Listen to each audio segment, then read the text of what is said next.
a memory test for you. First, I have to see if I can remember. So throughout the rest of the morning, just be aware of these words: caring, compassion, divinity, surrender. Caring, compassion, divinity, surrender. And I want to begin by sharing with you from the Science of Mind magazine, the reading for last Tuesday. And this month's writings are by CSL minister Reverend Raymond Anderson. And he's writing all month on being bold. Bold, caring. From Ernest Holmes, compassion and caring are the ties that bind us together in mutual understanding and in the unified attempt to uncover the divinity in each other. Compassion is the most gentle of all human virtues, for it is the outpouring of the divine givingness through all. Caring, compassion, and caring are the ties that bind us together. Caring and compassion. And not only the people that happen to have read Ernest Holmes' Reader on Practical Wisdom, or those of us who are true students in Unity, or any other spiritual teaching in the world, of which there are many truth teachings. And when I say that, the sacred teachings that incorporate all of the mysticism, all of the beauty, all of the wisdom teachers, not just the ones that belong to a certain faith, everything. That's what Ernest Holmes is talking about here. And that brings in the compassion, the caring, and the divinity.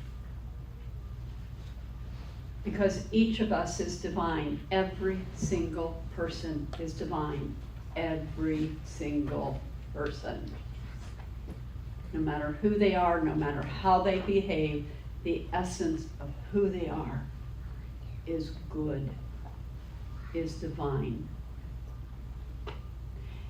Whether or not we want to use that high spiritual word divinity is totally up to us. The universe doesn't care, because it's principle and it's just the way it is. For me, when I bring those statements of spiritual understanding and divinity and oneness, what that does for me, it brings me into a remembering of who we are and what we are. And it incorporates everything and everyone. And it also brings me to a higher level of vibration. And it can bring me out of my stuckness. And there's a beauty and a poetry about it that resonates with me, and my guess is it does with many of you as well.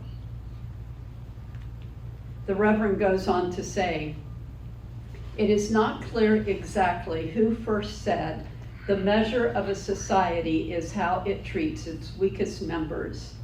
No matter the author, the words ring true. It reminds me of the African proverb, it takes a village to raise a child. Are we not all someone's children? Are we not all part of the village of humanity? Why then are we not doing more to care for those in need? We cannot claim to practice science of mind / unity / all spiritual teachings while actively ignoring the needs of others. That's a bold sentence. Many of us do claim to do that while not taking care Now, I'm not saying any of us in this room do that, but we do see it present itself in the world. How can our apathy and indifference to any other incarnation of God be a demonstration of this amazing metaphysical liberation theology we study, practice, teach, and live? How many people in our secular and spiritual communities feel the sting of isolation, loneliness, and abandonment?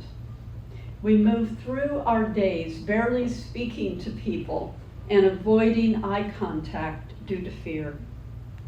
We must eliminate our silos so we can return to the oneness that community offers. We must create communities in which we care for those in need. So powerful can this caring communal energy be that it inflects all areas of culture and society so that all of God is cared for without hesitation. I love that sentence. So that all of God. Do you hear the collective in that? That's so cool. As Chief Seattle said, humankind has not woven the web of life. We are but one thread within it. Whatever we do to the web, we do to ourselves. All things are bound together. All things connect. Beautiful writing. Beautiful writing. So that led me to open up my thinking and my heart even more to where I so often live, in that place of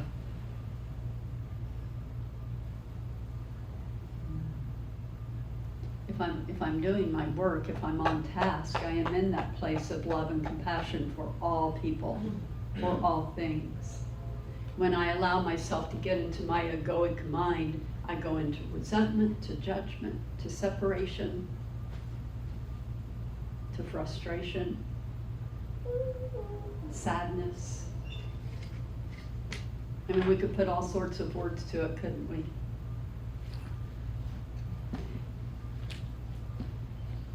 It is the 4th of July week.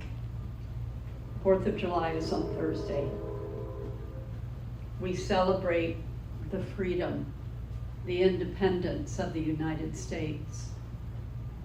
And that's a good and wonderful thing. And it does not belong to just a certain group of people, it belongs to all people.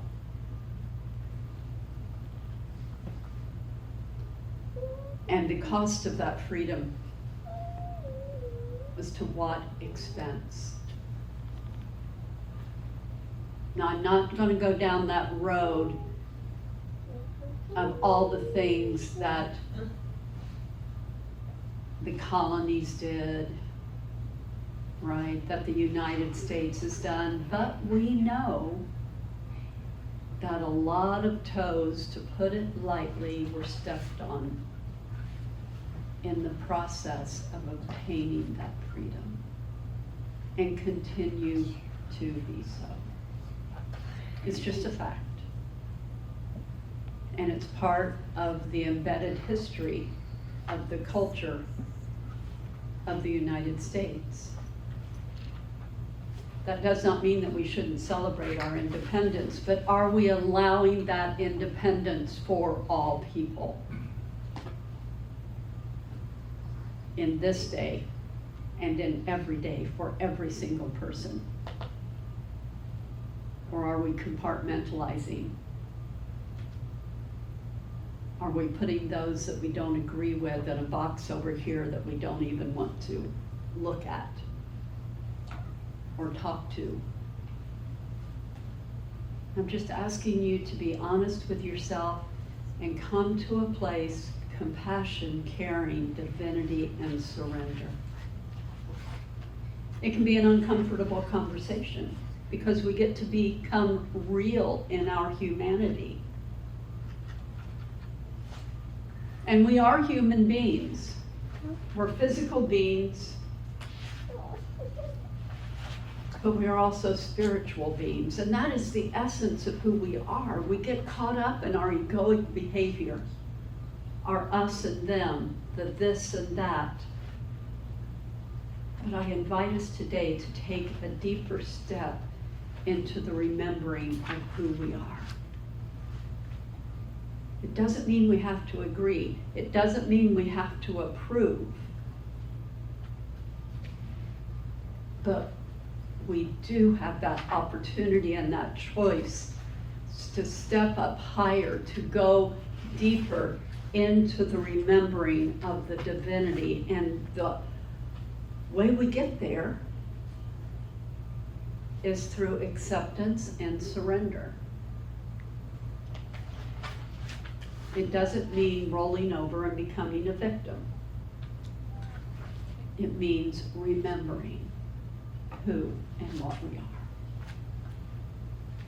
I'm in the process of listening to a podcast. It's Mayim Bialik, her Breakdown is the name of her podcast. And many of you would remember her as Blossom from the old TV show when she was a child, and then she was also one of the hosts on Jeopardy not too long ago. She's an actress, she's a neuroscientist, one of the two. Scientist, I think. I don't think she's a surgeon. She's got an amazing mind and a beautiful heart. And the person that she has on this podcast that I have, that I'm listening to and I want to go back and be with even more is Michael Singer, who wrote the book, The Untethered Soul was his first book. It's such important work. And to listen to this, I love the book, The Untethered Soul, and I taught on it many years ago here. It'd be good probably to revisit that. And his newest book, I think, is called Living Untethered. I'll have to take a look at that. But it's about coming to that place where you are not attached to your egoic being, where you are the observer, where you live in mindfulness, where you remember that you are more than this physical being, and that we have a choice at every opportunity to be. So I love this pamphlet, but we're going to move from it. I'm going to come back to that because I asked Ida to put the lyrics to You Raise Me Up on here. I love this song. But after working on this talk and listening to Michael Singer, it reminded me that when we sing this beautiful song, it is a song that, in one interpretation, takes us to an anthropomorphic God, right? So I invite you, if you wish, if you are empowered by an anthropomorphic God, then all power to you. For me personally, that doesn't work for me after many years and decades in truth teachings to allow myself the celebration of actually remembering that it's not a God out there, it is a God within me as me. The oneness. God is all things. God is all things. It is not an individual. You raise me up so I can stand on mountains. You raise me up to walk on stormy seas. I am strong when I am on your shoulders. You raise me up to more than I can be. Now, I also have a belief that we don't do it all alone. That there is so much wisdom and intelligence and camaraderie out in the universe, that we are a collective of souls and spirits, but we are still of all one divine body. So you can interpret that in any way that empowers you. But who is the you? If you look at it from the standpoint of remembering that you are that divinity. You raise you up. You don't have to give your power away to anyone, anything, anywhere. You are the you. What is the Sue Riley song? We haven't sung it in such a long time, but I am the thinker who thinks the thoughts, right? I am strong when I am on your shoulders. Yes, there is so much guidance and love and assistance out in the universe, and we are never all alone, but we are not separate from it. We are one way with it.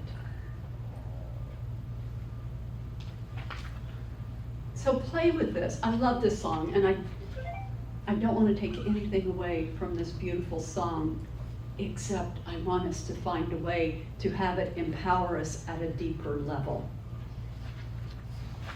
to move us into a deeper embodiment of the truth principles of who we are. Does that make sense? We spend so much time giving our power away, and it keeps us separated instead of together in the collective. So Michael Singer, what little I know many of you have read his work.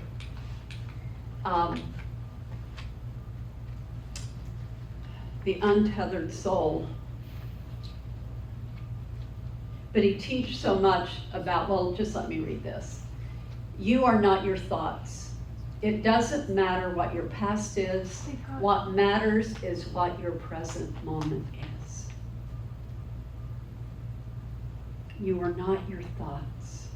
Our thoughts are our thoughts. I mean, they're real. In a what's the word I want to use? How do we call this? It's a show, it's a play. Illusion? Thank you. In this illusionary world, right?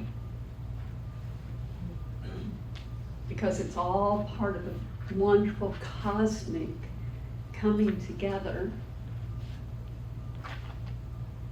So our thoughts deserve to be paid attention to, but not attached to. Does that make sense? We can pay attention to them, but not attached to them.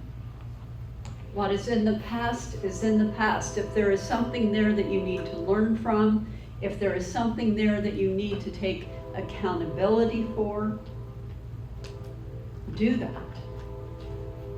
But don't spend your time in the past crucifying yourself over and over and over again.